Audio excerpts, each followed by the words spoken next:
Hey everybody, welcome back to another edition of Flourish. If you are live, welcome. Welcome. If you are watching later, welcome. And welcome.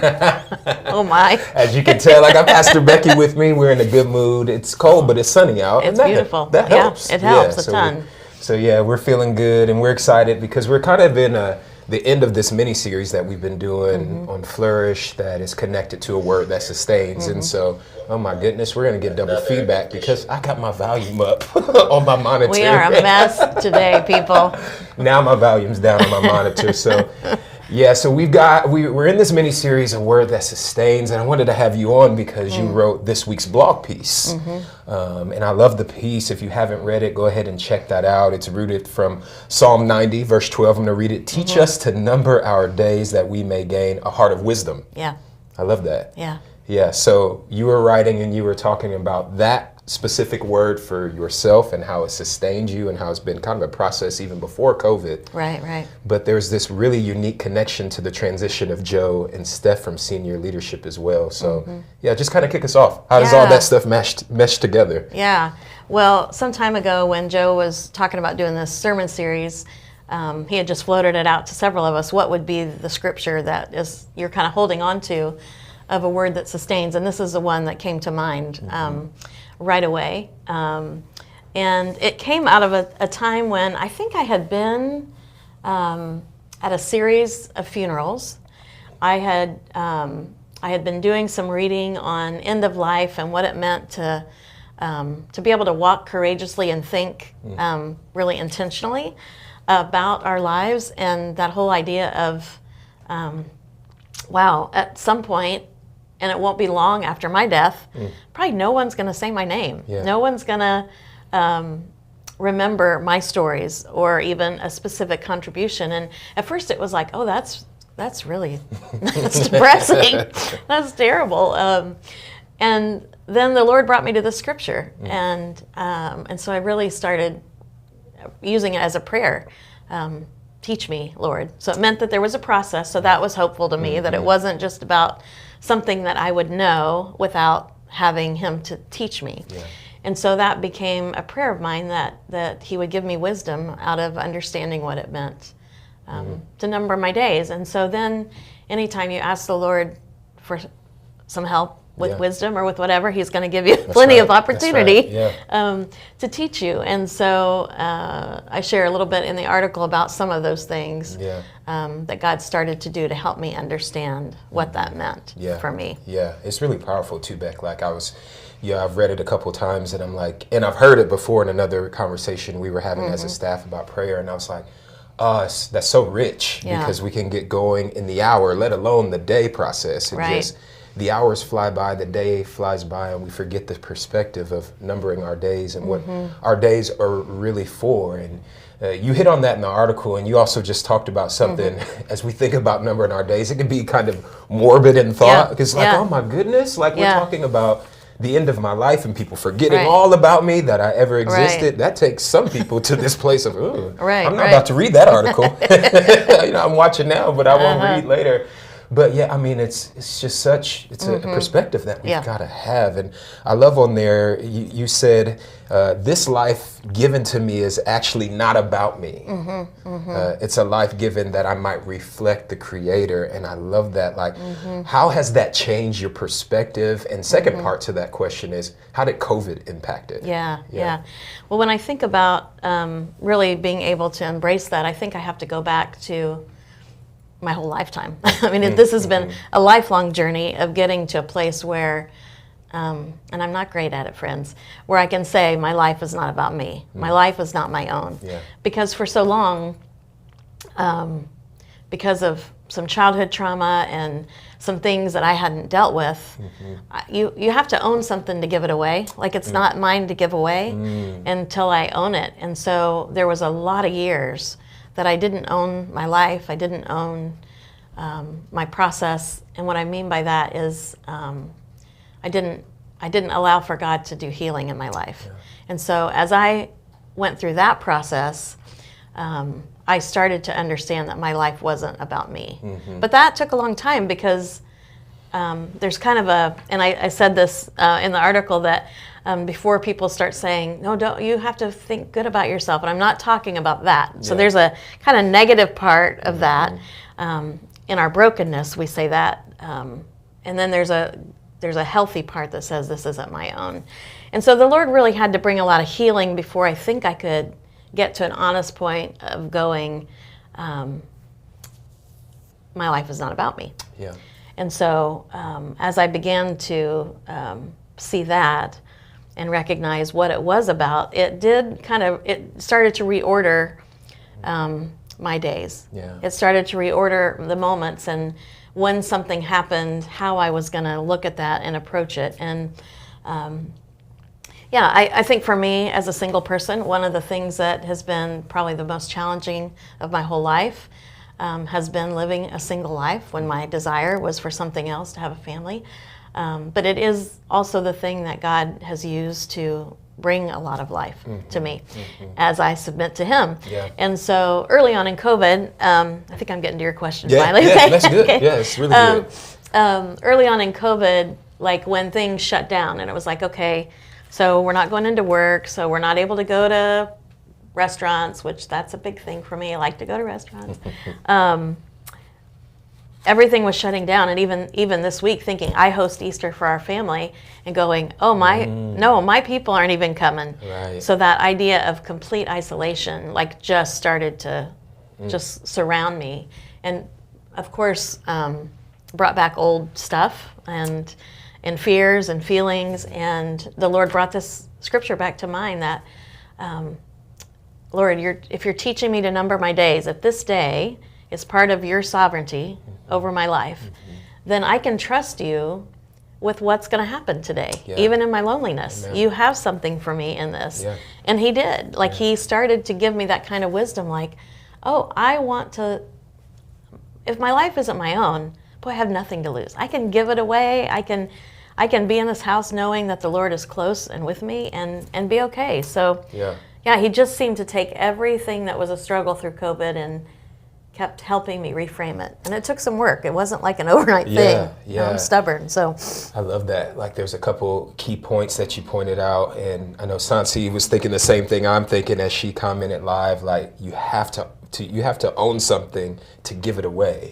And then we're both gospel fans, so I give myself away so you can use me. So you can use me. Yeah. And so to know who I am in you fully, then I can go, okay, this is who I am. Right. These are my circumstances, situations. Now let me give that. Let me give that back to you. Yeah. You've spoken clearly about who I am and why I am and why I'm purposed.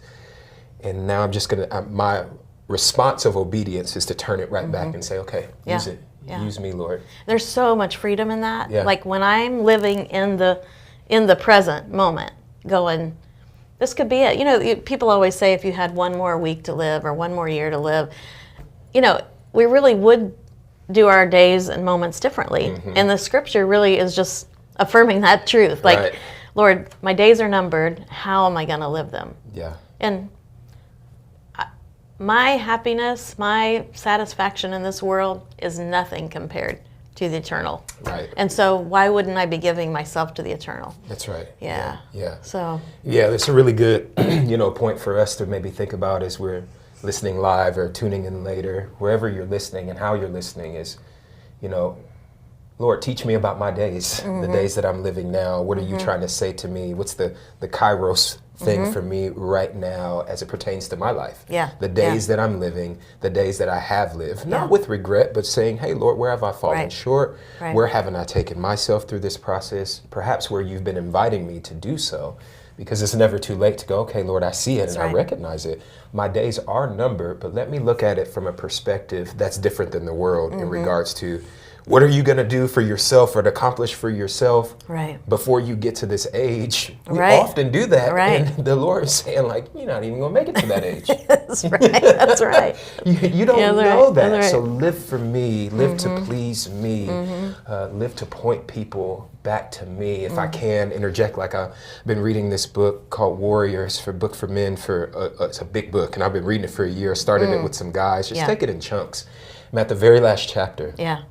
And one of the points the gentleman is saying, Mr. Ingram is saying, is like, your house, he's talking about profit and money, and he's saying, your house, how can you turn your place into a space that points people towards Jesus? Yeah, yeah. And he's like, every day in your house, how can you be praying about, oh, this, my kids, my family, the people that I invite over, the gatherings that I have, like, how can I ask the Lord to turn this space every day into a place that points people toward the eternal? And I was like, oh my gosh, spaces, places, days, people, all things. Money, all things, which is super hard because we're human. Right, that's right. We're always fighting against that flesh in these things. Yeah. But the freedom comes in the spiritual realm. Like, it's that saying, thinking might be Richard Rohr, but it talks about we sometimes get confused thinking that we're humans having a spiritual experience and we're actually spiritual beings having a human experience. So it's like, oh, that shifts everything. Yeah. It shifts how I handle my home, my money, my car. It's not mine. The continuation rope that we often, remember when we dropped the rope down that one time? Like, your human experience versus your eternal experience. I got long arms, but it's not long enough. You know what I mean? It's so here to here. Yeah, Lord, help us right size that. Yeah. And by numbering these days versus these days. Right. Yeah, that we can't count. That's right. We can't count those. No. Yeah. So good. Yeah. All right, I want to read a section because I love this. You say this in the article. You see, when my eyes get focused on myself, my circumstances, and even sometimes on my needs, I find myself living in places outside of the present. But, I add that in, when I'm focused on what was, or when I'm fearing the unknown, I struggle. But when taught to stay in the day, to stay present where God has placed me, I find peace, I find rest, I find wisdom. Like, so when I'm focused on circumstance, it's one thing. But again, when I'm taught to stay in the day, to stay present where God has placed me, there's peace there, there's rest there, there's just a different internal feeling, plus there's God's wisdom. Like, tell me about that process and how you've learned to take your eyes from circumstance to God's presence in the circumstances. Well, it certainly hasn't been easy. And it hasn't been easy on the people that love me the most because it's required their patience and willingness to challenge me in places where I'm losing my way. But yeah, I think, I didn't answer this part of a question earlier, but even in reference to Joe and Steph. So, partnered with Joe for 17 years. And it's just fun to work with somebody that knows you so well that, it's just easy. There's an ease to it.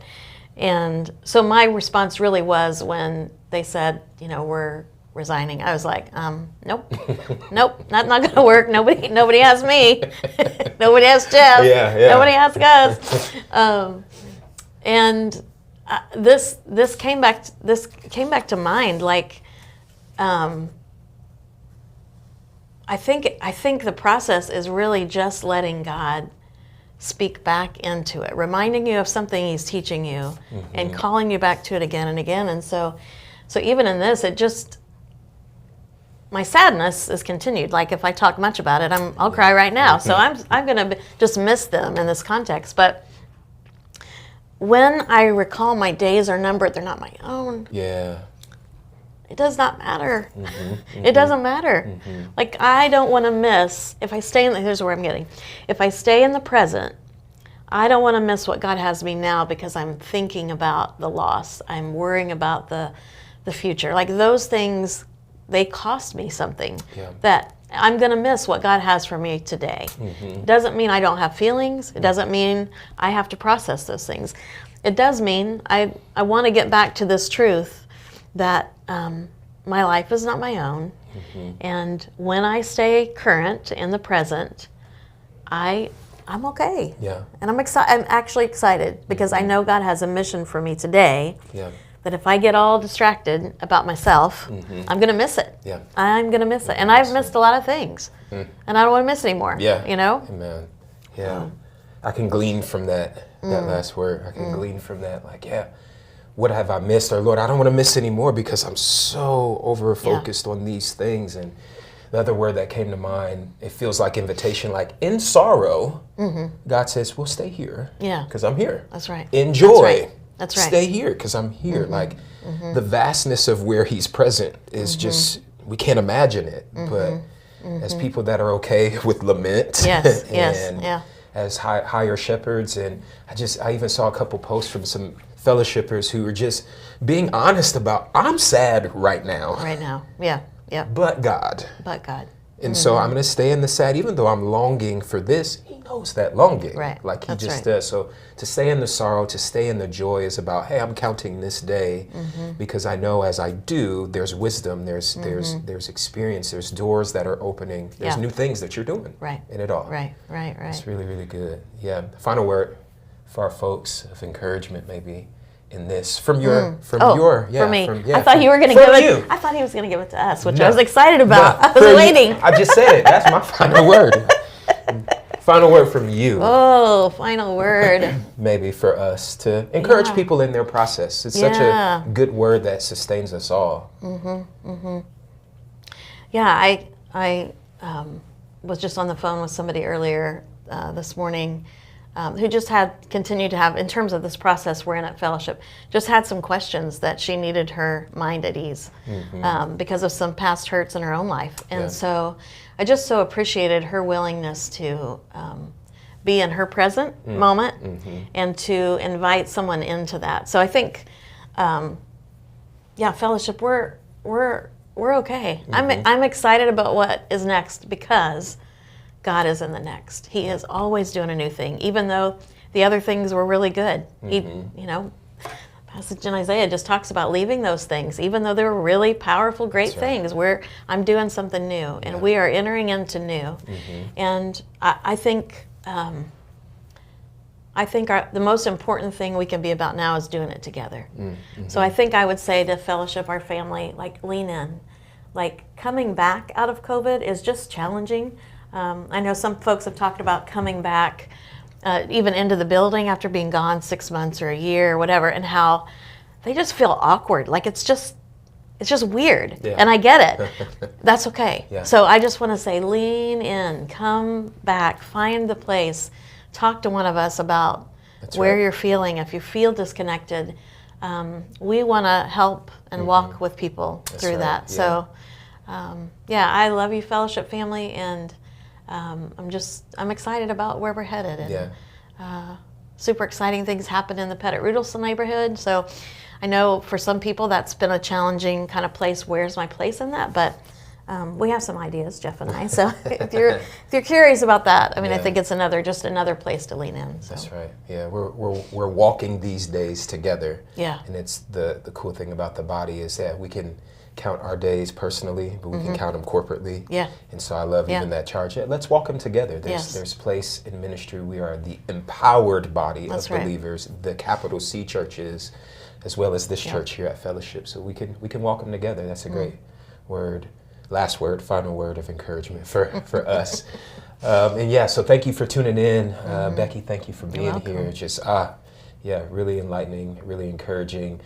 Just want to give a heads up that next week we're going to take a spring break week here on Flourish. So there won't be a blog, there won't be a vlog, but we will be back the week after that. And we're going to be launching into a series called From Generation to Generation for a number of weeks. And it's going to be really cool because we'll have some write-ups and dialogues with folks from all the generations that are connected here at Fellowship, which is a lot of generations.